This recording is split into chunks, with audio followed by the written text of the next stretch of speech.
ಬೆಳ್ತಂಗಡಿ ಶಾಸಕ ಹಾಗೂ ಸ್ಥಳೀಯ ಪೊಲೀಸರ ನಡುವಿನ ಜಟಾಪಟಿ ಇನ್ನೊಂದು ಹಂತಕ್ಕೆ ತಲುಪಿರೋ ಹಾಗೆ ಕಾಣಿಸ್ತಾ ಇದೆ. ಕಾರಣ ಬೆಳ್ತಂಗಡಿಯಲ್ಲಿ ಪೊಲೀಸರು ಬಿಜೆಪಿ ಕಾರ್ಯಕರ್ತರನ್ನ ಮುಟ್ಟಿದ್ರೆ ನಾನು ಅವರ ಕಾಲರ್ ಹಿಡಿಯೋದಕ್ಕೆ ರೆಡಿ ಎಂಬ ವಿವಾದಾತ್ಮಕ ಹೇಳಿಕೆಯನ್ನ ಶಾಸಕ ಹರೀಶ್ ಪೂಂಜಾ ಕೊಟ್ಟಿದ್ದಾರೆ.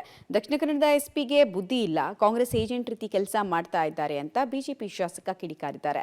ಬೆಳ್ತಂಗಡಿ ಪ್ರತಿಭಟನೆಯಲ್ಲಿ ಪೊಲೀಸರಿಗೆ ಹರೀಶ್ ಪೂಂಜಾ ಆವಾಜ್ ಹಾಕಿದ್ದಾರೆ. ಜಿಲ್ಲಾ ಪೊಲೀಸ್ ವರಿಷ್ಠಾಧಿಕಾರಿಯ ತಲೆಯಲ್ಲಿ ಕೂದಲಿಲ್ಲ, ಕೂದಲು ಮಾತ್ರ ಅಲ್ಲ ಅಲ್ಲಿ ಬುದ್ಧಿ ಕೂಡ ಇಲ್ಲ. ಎಸ್ಪಿ ಕಾಂಗ್ರೆಸ್ ಏಜೆಂಟ್ ರೀತಿಯಲ್ಲಿ ಕೆಲಸ ಮಾಡ್ತಾ ಇದ್ದಾರೆ ಅಂತ ಕಿಡಿಕಾರಿದ್ದಾರೆ.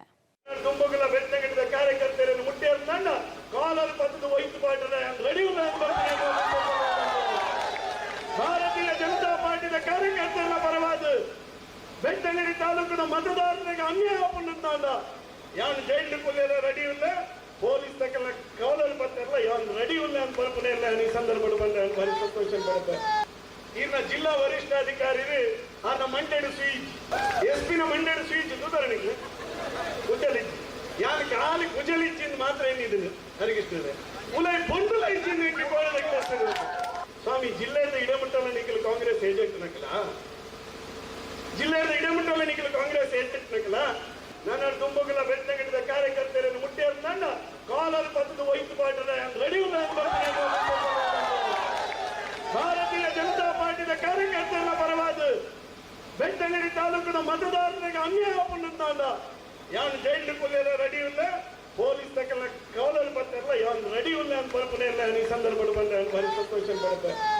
ಇನ್ನ ಜಿಲ್ಲಾ ವರಿಷ್ಠಾಧಿಕಾರಿ ಆನ ಮಂಡ್ಯದ ಸ್ವೀಚ್ ಎಸ್ಪಿನ ಮಂಡ್ಯದ ಸ್ವೀಚ್ ಉದಾಹರಣೆಗೆ ಕುಜಲಿಚ್ಚಿ ಯಾನ್ ಕಾಲಿ ಕುಜಲಿಚ್ಚಿಂದ ಮಾತ್ರ ಏನಿದ್ದೀನಿ ಹರಿಗಿಸ್ತದೆ ಉಲೈ ಬಂಡುಲ ಇಚ್ಚಿಂದ ಸ್ವಾಮಿ ಜಿಲ್ಲೆಯಿಂದ ಇಡಮಟ್ಟಲ್ಲ ನಿಖಿಲ್ ಕಾಂಗ್ರೆಸ್ ಏಜೆಂಟ್ ನಕಲ, ಜಿಲ್ಲೆಯಿಂದ ಇಡಮಟ್ಟಲ್ಲ ನಿಖಿಲ್ ಕಾಂಗ್ರೆಸ್ ಏಜೆಂಟ್ ನಕಲ.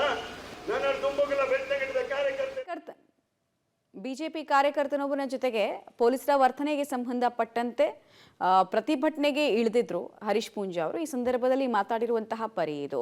ಓಕೆ, ಅವರ ಆಕ್ರೋಶ ವ್ಯಕ್ತ ಆಗೋದು ಅಥವಾ ಆಕ್ರೋಶ ವ್ಯಕ್ತಪಡಿಸೋದು ಎಲ್ಲವೂ ಅರ್ಥ ಆಗುತ್ತೆ. ಆದರೆ ಪೊಲೀಸರ ಬಗ್ಗೆ ಸಾರ್ವಜನಿಕವಾಗಿ ಮಾತಾಡ್ತಾ ಇದ್ದಾಗ ಒಬ್ಬ MLA ಹೇಗೆ ಮಾತಾಡಬೇಕು ಹಾಗೆ ಮಾತಾಡಲಿಲ್ಲ, ಹೇಗೆ ಎಕ್ಸಾಂಪಲನ್ನು ಸೆಟ್ ಮಾಡಬೇಕು ಹಾಗೆ ಮಾಡಲಿಲ್ಲ ಅನ್ನೋದು ಮಾತ್ರ ದುರದೃಷ್ಟಕರ. ಪೊಲೀಸರ ವರ್ತನೆ, ಪೊಲೀಸರ ಕ್ರಮ ಅದೆಲ್ಲದ್ರ ಬಗ್ಗೆ ಕೂಡ ಇನ್ನೂ ಪ್ರಶ್ನೆ ಇದೆ. ಮಾಡಿದ್ದ ಸರಿನಾ ತಪ್ಪಾ, ಹೇಗೆ ಹಿಂಗೆ ಮಾಡಿದ್ರು ಅಂತ ಹೇಳಿ. ಬಟ್ ಒಬ್ಬ ಶಾಸಕರಾದ್ಮೇಲೆ ಅವ್ರನ್ನ ನೋಡುವಂತಹ ಕಣ್ಣು ಲಕ್ಷಾಂತರ ಇರುತ್ತೆ, ಕೋಟ್ಯಾಂತರ ಇರುತ್ತೆ. ಇನ್ಫ್ಯಾಕ್ಟ್ ಅವರೇ ಪೊಲೀಸರ ಬಗ್ಗೆ ಇಂಥದ್ದೊಂದು ಹೇಳಿಕೆ ಕೊಟ್ಟಾಗ ಸಮಾಜದಲ್ಲಿ ಒಂದು ರಾಂಗ್ ಮೆಸೇಜ್ ಹೋಗುತ್ತೆ ಅಂತ ಮೇಲ್ನೋಟಕ್ಕೆ ಅನಿಸ್ತಾ ಇದೆ. ಮೈಕ್ ಸಿಕ್ತು ಅಂತ ಹೇಳಿ ಅಥವಾ 4 ಜನ ಚಪ್ಪಾಳೆ ಹೊಡಿತಾರೆ ಅಂತ ಹೇಳಿ ಈ ರೀತಿಯಾದಂತಹ ಹೇಳಿಕೆಗಳನ್ನು ಕೊಡೋದು ಸರಿನಾ ಅನ್ನೋದು ಪ್ರಶ್ನೆ. ಪೊಲೀಸರ ಕಾಲರ್ ಹಿಡಿತೀನಿ ಅಂತ ಒಬ್ಬ ಜನಪ್ರತಿನಿಧಿ ಹೇಳಿದ್ರೆ ಅರ್ಥ ಏನು? ತುಳುವಲ್ಲಿ ಮಾತಾಡಬೇಕಾದ್ರೆ ಹೇಳ್ತಾರೆ ಅವರು, ನಾನು ಜೈಲಿಗೆ ಹೋಗೋದಕ್ಕೂ ರೆಡಿ ಇದ್ದೀನಿ, ಇನ್ನೊಂದು ಕಡೆಗೆ ಪೊಲೀಸರ ಕಾಲರ್ ಬೇಕಾದರೂ ಹಿಡಿಯೋ ಸಂದರ್ಭ ಬಂದರೆ ಅದಕ್ಕೂ ನಾನು ರೆಡಿ ಅನ್ನುವಂತಹ ಸ್ಟೇಟ್ಮೆಂಟನ್ನು ಕೊಡ್ತಾರೆ. ಅದ್ರ ಜೊತೆಗೆ ಅಲ್ಲಿನ SP ಕಾಂಗ್ರೆಸ್ನ ಏಜೆಂಟ್ ರೀತಿ ಕೆಲಸ ಮಾಡ್ತಾ ಇದ್ದಾರೆ ಅನ್ನೋದು ಹರೀಶ್ ಪೂಂಜಾ ಅವರ ಆರೋಪ ಆಗ್ತಾ ಇದೆ. ಸಾಮಾನ್ಯವಾಗಿ ಇರುವಂತಹ ಸರ್ಕಾರದ ಪರವಾಗಿ ಅಥವಾ ಫೇವರಬಲ್ ಆಗಿ ಅಧಿಕಾರಿಗಳು ಕೆಲಸ ಮಾಡ್ತಾರೆ ಅನ್ನುವಂತಹ ಆರೋಪ, ಅದೇ ಆರೋಪವನ್ನು ಹರೀಶ್ ಪೂಂಜಾ ಅವರು ಮಾಡ್ತಾ ಇದ್ದಾರೆ. ಬಟ್ ಮಾತಿನ ಬರದಲ್ಲಿ ಸಭ್ಯತೆಯ ಎಲ್ಲೆ ಅಂತ ಬಂದಿರುತ್ತಲ್ಲ ಅದನ್ನು ಮೀರಬಾರ್ದು ಅಂತ ಅನಿಸುತ್ತೆ. ಬಿಕಾಸ್ ಇವ್ರು ನಾಳೆ ಮಾತಾಡ್ತಾರೆ, ಇವ್ರನ್ನ ನೋಡ್ಕೊಂಡು ಅವ್ರ ಫಾಲೋವರ್ಸ್ ಕೂಡ ಅದೇ ರೀತಿ ಮಾತಾಡಿದ್ರೆ ಕಾನೂನು ಸುವ್ಯವಸ್ಥೆ ಹೇಗೆ? ಪೊಲೀಸರ ಬಗ್ಗೆ ಇರುವಂತಹ ಒಂದು ಭಯ ಅಥವಾ ರೆಸ್ಪೆಕ್ಟ್ ಎಲ್ಲಿ ಉಳಿಯುತ್ತೆ? ಶಾಸಕರಾದವರು ಇದನ್ನೆಲ್ಲ ಯೋಚನೆ ಮಾಡಬೇಕಿತ್ತಲ್ವಾ?